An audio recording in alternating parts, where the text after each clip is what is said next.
Electromagnetic induction की applications हम कुछ इससे पहले वीडियो में डिस्कस कर रहे थे और हम देख रहे थे कि अगर किसी कंडक्टिंग लूप के अंदर मैग्नेटिक फील्ड में चेंज किया जाए या हम ये कहें कि अगर किसी कंडक्टिंग लूप से मैग्नेटिक फ्लक्स में चेंज कराएं तो देखते थे कि उसके अंदर एक इंड्यूस करंट वहाँ पर जनरेट होती थी और साथ ही वहाँ पर एक इंड्यूस ईएमएफ भी वहाँ पर जनरेट होता था।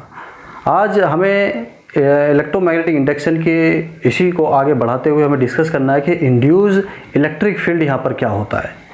तो देखते हैं कि जैसे कि हमने यहाँ पर डायग्राम में यहाँ दिखाया हुआ है कि आज इस वीडियो के अंदर हम इंड्यूस इलेक्ट्रिक फील्ड के बारे में डिस्कस करेंगे। तो देखते हैं कि जब हम जैसे कि हमने डायग्राम फर्स्ट में यहाँ पर हमने दिखाया हुआ है, एक कैपिटल आर रेडियस का एक सर्किल हमने यहाँ पर एज्यूम किया हुआ है और इस कैपिटल आर रेडियस के अंदर ही मैग्नेटिक फील्ड हमने यहाँ से पास कराया है और इस मैग्नेटिक फील्ड को हम कांस्टेंट रेट से इंक्रीज या डिक्रीज यहाँ पर कर सकते हैं।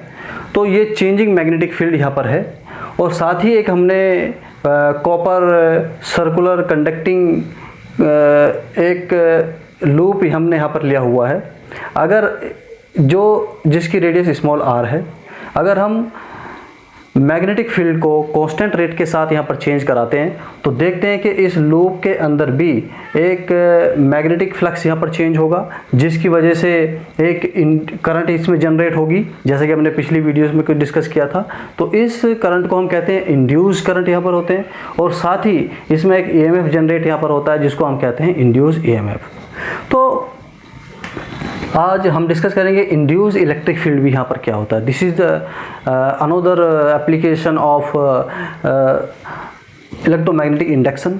तो यहाँ पर देखते हैं कि अगर कोई चार्ज, अगर हम इस कंडक्टिंग कॉपर वायर है, अगर इसको थोड़ा सा हम बड़ा करके देखें, कॉपर वायर के अंदर हम थोड़ा सा इसको जूम कर रहे हैं समझने के लिए, और इसके अंदर फ्री चार्ज पार्टिकल्स हैं।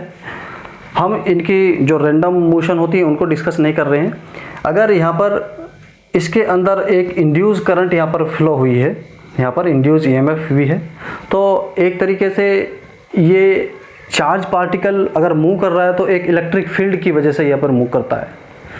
तो यहाँ पर जो ये इलेक्ट्रिक फील्ड है इसी को, क्योंकि जो अगर चार्ज पार्टिकल मूव करता है तो मूव करने के लिए इस पर एक वर्क हमें करना पड़ता है और वो वर्क देखा जाए तो क्या होता है, वर्क यानी कि इस पर एक फोर्स काम करेगा और फोर्स यहाँ पर क्या होगा, यानी कि हम जानते हैं कि इलेक्ट्रोस्टैटिक में हम इसको देखते हैं कि force is equal to q naught ई।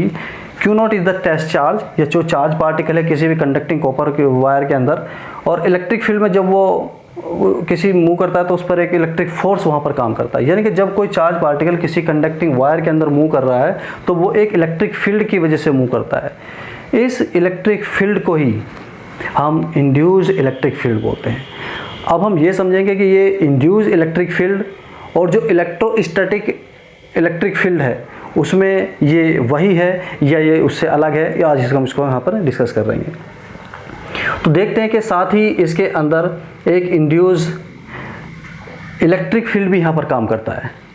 तो हमने देखा कि जब अगर हम चेंज ये इंड्यूस इलेक्ट्रिक फील्ड किसकी वजह से है, ये इंड्यूस इलेक्ट्रिक फील्ड केवल मैग्नेटिक फील्ड में जो हम चेंज कर रहे हैं या इस लूप के अंदर से जो मैग्नेटिक फ्लक्स में चेंज हो रहा है उसकी वजह से ये इलेक्ट्रिक फील्ड है जिसको हम इंड्यूस इलेक्ट्रिक फील्ड बोलते हैं। और ये इलेक्ट्रिक फील्ड इलेक्ट्रोस्टैटिक फील्ड नहीं है, क्योंकि यहाँ पर अब हम देखेंगे कि यहाँ पर जो इलेक्ट्रिक फील्ड की डायरेक्शन होगी वो, जैसे कि हमने डायग्राम सेकंड में दिखाया हुआ है कि अगर यहाँ पर कोई चार्ज पार्टिकल किसी इलेक्ट्रिक फील्ड के अंदर मूव कर रहा है तो उसकी इलेक्ट्रिक फील्ड की डायरेक्शन क्या है। तो यहाँ पर हम देखते हैं कि जो इलेक्ट्रिक फील्ड की डायरेक्शन है वो इस तरह से होती है, यानी कि एक सर्कुलर वहाँ पर ये फॉर्म करती है इलेक्ट्रिक फील्ड की डायरेक्शन, या हम कहें कि इंड्यूस्ड इलेक्ट्रिक फील्ड की डायरेक्शन। यानी कि यहाँ पर जो इलेक्ट्रिक फील्ड है वो एक क्लोज लूप यहाँ पर बनाता है, जबकि इलेक्ट्रोस्टैटिक इलेक्ट्रिक फील्ड जो है वो अगर किसी पॉजिटिव चार्ज की बात करें तो वो पॉजिटिव चार्ज से बाहर की तरफ हो जाता है, यानी कि उसमें स्टार्टिंग पॉइंट और एंड पॉइंट दोनों होते हैं। लेकिन यहाँ पर जो इंड्यूस्ड इलेक्ट्रिक फील्ड है ये एक क्लोज लूप की तरह काम करता है। तो ये इलेक्ट्रोस्टैटिक फील्ड और ये वाला जो इंड्यूस इलेक्ट्रिक फील्ड है और यहाँ पर जो इलेक्ट्रोस्टैटिक फील्ड है ये यहाँ पर अलग नेचर का होता है। यहाँ पर इसका स्टार्टिंग पॉइंट और एंड पॉइंट भी होता है, लेकिन यहाँ पर ये एक क्लोज कर्व यहाँ पर फॉर्म करता है, यानी कि और ये जो यहाँ पर जो इलेक्ट्रिक फील्ड है वो एक चार्ज की वजह से है, लेकिन यहाँ पर जो इंड्यूस इलेक्ट्रिक फील्ड है ये चेंज इन मैग्नेटिक फील्ड की वजह से है। जो यहाँ पर हम मैग्नेटिक फील्ड है इसको कांस्टेंट रेट के साथ अगर हम मैग्नेटिक फील्ड को इंक्रीज या डिक्रीज हम करते हैं तो ये यहाँ पर उस इलेक्ट्रिक फील्ड की डायरेक्शन कुछ इस तरह से होती है। लेंस लॉ के हम बता सकते हैं कि डायरेक्शन अगर हमने इधर को शो की है तो ये लेंस लॉ से हमने शो की है, क्योंकि अगर हम यहाँ पर जो मैग्नेटिक फील्ड की डायरेक्शन है वो क्रॉस से हमने दिखाया है। क्रॉस का मतलब है कि इनटू द पेज है। तो अब यहाँ पर एक इंड्यूस करने की डायरेक्शन इस तरह से होगी कि यहाँ पर जो हम मैग्नेटिक फील्ड को इंक्रीज़ कर रहे हैं कांस्टेंट रेट से और इंड्यूस करंट की वजह से जो मैग्नेटिक फील्ड होगा वो इस फील्ड को अपोज करता है यहाँ पर। यानी कि अब अगर हम लेफ्ट हैंड स्क्रू रूल लगाएं तो उसकी वजह से मैग्नेटिक फील्ड बाहर को होगा, तो वो इस मैग्नेटिक फील्ड में होने वाले चेंज को अपोज करेगा यहाँ पर। तो इस तरह से हम यहाँ पर इसकी डायरेक्शन लेते हैं। अगर ये है कि अगर हम मैग्नेटिक फील्ड को कांस्टेंट रेट से इंक्रीज़ करा रहे हैं तब ये इंड्यूस्ड करंट की डायरेक्शन, इंड्यूस्ड इलेक्ट्रिक फील्ड की डायरेक्शन और इंड्यूस्ड ईएमएफ की डायरेक्शन वो इस तरह से होगी। लेकिन अगर हम डिक्रीज़ करें तो ये इलेक्ट्रिक फील्ड की डायरेक्शन अपोजिट हो जाती है।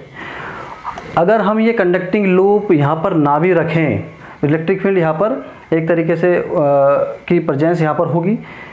इलेक्ट्रिक फील्ड, क्योंकि इलेक्ट्रिक फील्ड का यहाँ पर इंड्यूस्ड इलेक्ट्रिक फील्ड का सोर्स क्या है, यहाँ पर इलेक्ट्रिक फील्ड का सोर्स यहाँ पर है चेंज इन मैग्नेटिक फील्ड या चेंज इन मैग्नेटिक फ्लक्स की वजह से ये इंड्यूस्ड इलेक्ट्रिक फील्ड यहाँ पर जनरेट हुआ है। अगर हम यहाँ पर कोयल ना भी रखें तो भी यहाँ पर इंड्यूस्ड इलेक्ट्रिक फील्ड यहाँ पर होगा और इसकी डायरेक्शन ये केवल स्मॉल आर रेडियस तक ही सीमित नहीं होगा, बल्कि जैसा कि हमने डायग्राम 3 में दिखाया हुआ है ये इलेक्ट्रिक फील्ड कुछ कंसेंट्रिक सर्किल्स की तरह यहाँ पर ये काम करेगा।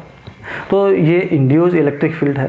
अब हम फैराडेज लॉज को इंड्यूस इलेक्ट्रिक फील्ड की टर्म में जो हम कहें कि this is the new look of the Faraday's law, इसको हम यहाँ पर जनरेट करते हैं और देखते हैं कि जो फैराडेज लॉ है वो इलेक्ट्रिक फील्ड की टर्म में कैसे यहाँ पर निकल के आता है। तो यहाँ पर जो ये इलेक्ट्रिक फील्ड है this is non electrostatic field है, ये हमें यहाँ पर सबसे पहले ध्यान रखना होगा। ये जो इलेक्ट्रोस्टैटिक फील्ड है उससे थोड़ा अलग है और ये क्योंकि यहाँ पर ये इलेक्ट्रिक फील्ड एक तरीके से क्लोज लूप बनाता है और इलेक्ट्रोस्टैटिक में वो क्लोज लूप नहीं बनाता है। और ये हम कहेंगे कि जो इलेक्ट्रोस्टैटिक इंड्यूस्ड इलेक्ट्रिक फील्ड यहाँ पर है ये नॉन कंजर्वेटिव फील्ड यहाँ पर ही होता है। तो देखते हैं कि अब जो फैराडेज लॉ है उसको समझते हैं कि कैसे वहाँ पर वो फॉर्मूला वहाँ पर चेंज होता है कि जब कोई चार्ज पार्टिकल किसी कंडक्टिंग या हम कहेंगे इलेक्ट्रिक फील्ड में मूव करता है तो इलेक्ट्रिक फील्ड की वजह से उस पर एक फोर्स लगता है जिस पे हमें वर्क करना पड़ता है। और वो वर्क अगर हम कहें कि जो पार्टिकल है किसी चार्ज पार्टिकल किसी क्लोज लूप के अंदर जा रहा है तो ये सर्किल अगर हम इसको मान लें कि सर्किल के कंडक्टिंग कोई लूप के अंदर वो मोशन में है तो वहाँ पर जो वर्क होगा this is equal to force into displacement. तो ये इस तरह से हम वर्क इस पर निकाल सकते हैं। डिस्प्लेसमेंट क्या है, कोई भी कंडक्टिंग लूप है तो उसका एक छोटा पार्ट अगर हम यहाँ पर डीएल मान लें तो ये लेंस सेगमेंट है और इस पर कितना फोर्स चार्ज पार्टिकल है क्योंकि इलेक्ट्रिक फील्ड के अंदर अब वो मूव कर रहा है तो उस पर कितना यहाँ पर फोर्स काम कर रहा है, तो इससे हम उस पर चार्ज पार्टिकल पर जो कंडक्टिंग लूप के अंदर मूव कर रहा है उस पर वर्क हम यहाँ से निकाल सकते हैं। या हम कहें कि यहाँ पर जो फोर्स होगा ये एक तरीके से Q0 E और यहाँ पर क्योंकि फोर्स की डायरेक्शन और ये लेंथ सेगमेंट जो है उसकी डायरेक्शन सेम है तो यहाँ पर लिख सकते हैं ये इसको DL ही हम यहाँ पर लिख सकते हैं या Q0 E इंटीग्रेशन DL, क्योंकि ये इंटीग्रेशन पूरे लेंथ सेगमेंट है। इसका मतलब क्या है कि यहाँ पर छोटे छोटे पार्ट अगर हम मान लें तो ये पूरा एक सर्किल यहाँ पर बनाएगा, यानी कि इसकी ये सरकमफ्रेंस है। तो Q0 E इंटू में 2 पाई R ये होगा और यहाँ पर ये वर्क है और work upon charge test charge रखें तो ये एक तरीके से 2 पाई R इंटू में इलेक्ट्रिक फील्ड और ये यहाँ पर इंड्यूस्ड ईएमएफ के इक्विवेलेंट होता है, ये इंड्यूस ईएमएफ जो हम इसको बोलते हैं। ये इंड्यूस, ये हमने करली ई की तरह दिखा रहे हैं, तो ये इंड्यूस ईएमएफ है।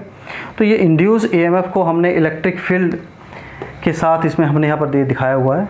ये किसके लिए है? जब हम किसी सर्किल के अंदर चार्ज पार्टिकल को मोशन में यहाँ पर दिखा रहे हैं।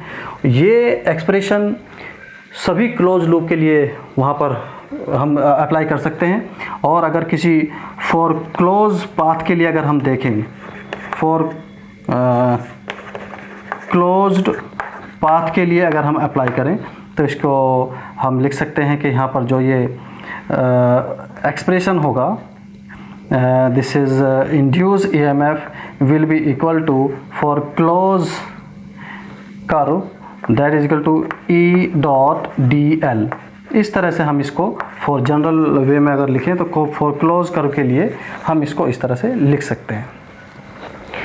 हमने देखा था कि जो फैराडेज इक्वेशन लास्ट वीडियो में हमने निकाली थी वो थी कि जो इंड्यूस ईएमएफ होता है that is equal to minus D phi upon D T.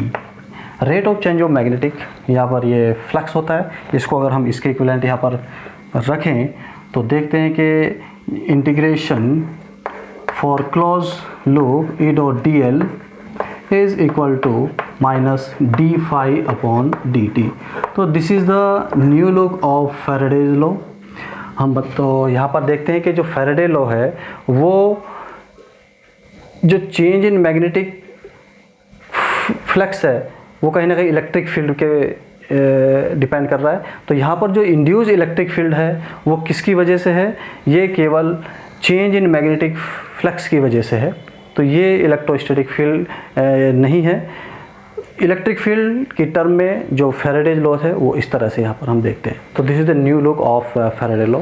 अब अगर यहाँ पर इलेक्ट्रिक फील्ड है तो देखते हैं कि इलेक्ट्रिक पोटेंशियल के बारे में अब हम थोड़ा सा देखते हैं कि वहाँ पर इलेक्ट्रिक पोटेंशियल की क्या स्थिति होगी। पोटेंशियल डिफरेंस क्या होता है?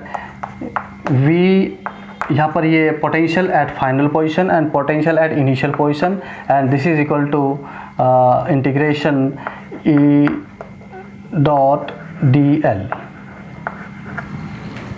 ये पोटेंशियल वहाँ पर ये होता है E dot D l electric field की टर्म में, ये वहाँ पर पोटेंशियल होता था। अब अगर हम किसी क्लोज लूप के लिए लिए, फॉर क्लोज लूप के लिए अगर अप्लाई करें और पार्टिकल की इनिशियल और फाइनल पोजीशन अगर एक ही हो, मान लीजिए ये क्लोज लूप है, पार्टिकल यहाँ से चलता है और फिर से वहीं पे आ जाता है, इनिशियल और फाइनल पोजीशन उसकी सेम है, तब यहाँ पर ये दोनों पोटेंशियल बराबर हो जाएंगे। तो हम लिख सकते हैं कि E dot D l for close loop के लिए अगर हम अप्लाई कर रहे हैं तो that will be equal to zero. तो ये इलेक्ट्रोस्टैटिक की टर्म में है। लेकिन हम देखते हैं कि जो इंड्यूस्ड इलेक्ट्रिक फील्ड होता है उसमें जो यहाँ पर इंड्यूस्ड इलेक्ट्रिक फील्ड है वहाँ पर ये अभी जो हम इंड्यूस्ड इलेक्ट्रिक फील्ड की बात करते हैं तो ई डॉट डी एल ये वहाँ पर ज़ीरो नहीं होता है, बल्कि ये is equal to minus D phi upon D t के इक्विवेलेंट वहाँ करके होता है। तो वहाँ पर जो इलेक्ट्रोस्टैटिक के अंदर जो हम इलेक्ट्रिक पोटेंशियल की बात करते हैं कि अगर कहीं पे इलेक्ट्रिक फील्ड है तो वहाँ पर पोटेंशियल भी होगा, लेकिन जब इंड्यूस इलेक्ट्रिक फील्ड की बात करेंगे तो वहाँ पर पोटेंशियल का कोई मीनिंग यहाँ पर नहीं होता है। तो this is the new form of the electric field जिसको हम इंड्यूस्ड इलेक्ट्रिक फील्ड कह रहे हैं, और इलेक्ट्रिक पोटेंशियल के यहाँ पर क्या स्थिति होगी वो आज हमने यहाँ पर डिस्कस किया है।